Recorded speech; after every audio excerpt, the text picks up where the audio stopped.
संजय गायकवाड यांच्यासह अन्य व्यक्तीविरोधात अदखलपात्र गुन्ह्याची नोंद करण्यात आलेली आहे।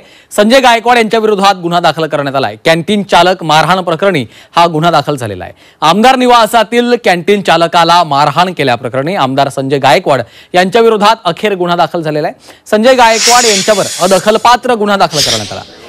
आमलेली डाळ दिल्याने आमदार संजय गायकवाडांचा संताप झाला आणि त्यांनी थेट कॅन्टीन चालकाला मारहाण केली। त्यावरून वाद झालेला आहे आणि त्यानंतर अखेर गायकवाड यांच्या विरोधात गुन्हा दाखल झाला आहे।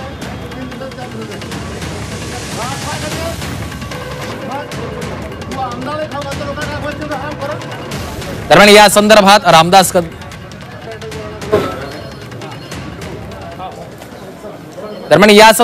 रामदास कदम यांनी काय प्रतिक्रिया दिलेली आहे पाहूया। तसे मी सहमत नाही नसणार मी।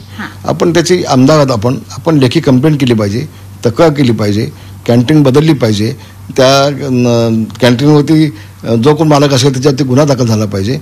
पण असं शिवसैनिक म्हणून ठीक आहे, पण इतकी टोकाची भूमिका आहे का आमदाराने घेणं, त्याचं मी समर्थन कदापि करणार नाही। त्याबद्दल कुठं दुमत नाही। मला वाटतं एकनाथ शिंदे त्यांना सक्त ताकीद देतील अशी माझी अपेक्षा आहे।